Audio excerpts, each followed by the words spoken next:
নমস্কার বন্ধুরা, আমার চ্যানেলে তোমাদের সকলকে স্বাগত জানাই। আমার আজকের রেসিপি কচি চাল কুমড়ো আর আলু দিয়ে কাতলা মাছের পাতলা ঝোল। এই রান্নায় আমি কোনো পেঁয়াজ রসুন ব্যবহার করব না।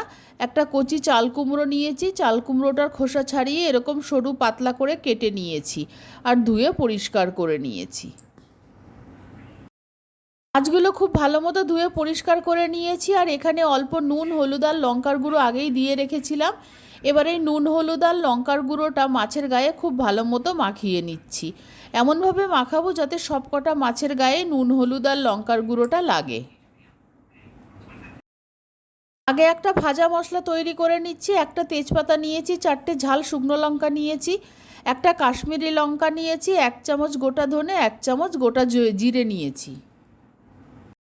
কেটে সব মশলাগুলো আগে শুকনো কড়াইতে রোস্ট করে নিচ্ছি, তারপর ঠান্ডা করে পাউডার করে নেব। খেয়াল রাখতে হবে যাতে মশলাগুলো যেন পুড়ে না যায়। রোস্ট করা মশলাগুলোর পাউডার করে নিয়েছি, এখন রেখে দিচ্ছি। কড়াইতে তেল গরম করে নিয়েছি, এবার মাছগুলো দিয়ে দিচ্ছি। মাছগুলো এপিটোপিট লাল করে ভেজে নেব। পাতলা ঝোল রান্না করলে মাছগুলো একটু লাল করে ভাজলে ভালো লাগে। বাকি মাছগুলোও এরকম লাল করে ভেজে নেব। কড়াইতে অল্প আর একটু তেল দিয়ে 1 চামচ জিরে ফোড়ন দিলাম।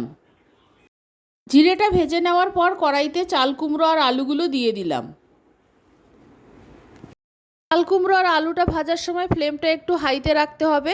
লো ফ্লেমে ভাজতে গেলে চাল কুমড়ো থেকে জল বেরিয়ে যাবে, চাল কুমড়োটা ভালো মতো ভাজা হবে না। আর চাল কুমড়ো ভাজার সময় আমি কোনো নুন হলুদ ব্যবহার করিনি। আর চাল কুমড়োটা আমি আগে থাকতে এই জন্য ভাজিনি, আমি একটু কম তেলে রান্না করব, তাই ফোড়নের সঙ্গেই একসঙ্গে চাল কুমড়ো আলুটা ভেজে নিচ্ছি। চাল কুমড়ো আলুটা খুব সুন্দর ভাজা হয়ে গেছে। এবার কড়াইয়ের মাঝখানে আমি অল্প একটু জায়গা করে নিচ্ছি। গ্যাসের আঁচটাকে এখন কমিয়ে দিয়েছি একটু। এখন 1 চামচ আদা বাটা দিয়ে দিলাম। একটা টমেটো টুকরো করে কেটে রেখেছিলাম, টমেটোটা দিয়ে দিলাম। আন্দাজ মতো নুন দিয়ে দিলাম।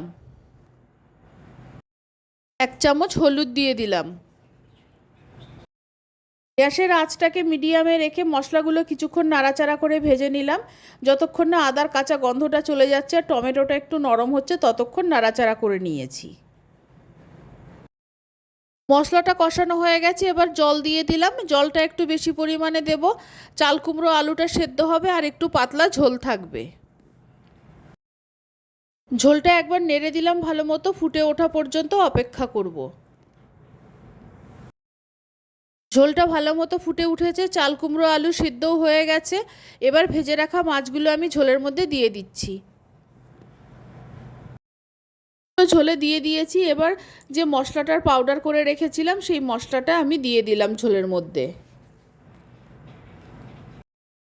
কয়েকটা বড়ি ভেজে রেখেছিলাম, বড়ি ভাজাটা আর আমি দেখাইনি। এখন এই বড়ি ভাজাগুলো ঝোলের মধ্যে দিয়ে দিলাম। এবার 2 থেকে 3 মিনিট হাই ফ্লেমে ফুটিয়ে নেব, তাহলেই রান্নাটা কমপ্লিট হয়ে যাবে। আর নুন ঝাল ঠিকই আছে, একবার দেখে নিয়েছি। হয়ে গেছে, নামিয়ে নিচ্ছি। চাল কুমড়ো আলু বড়ি দিয়ে কাতলা মাছের পাতলা ঝোল তৈরি হয়ে গেছে। এটা এই গরমে গরম ভাতের সঙ্গে খেতে খুবই ভালো লাগবে। আমার এই রেসিপি ভালো লাগলে আমার চ্যানেলকে সাবস্ক্রাইব করার, লাইক করার, শেয়ার করার অনুরোধ রইল। আর আমার নতুন পুরনো সকল বন্ধুদের আন্তরিক ধন্যবাদ ও ভালোবাসা জানিয়ে আমি আমার ভিডিও শেষ করছি।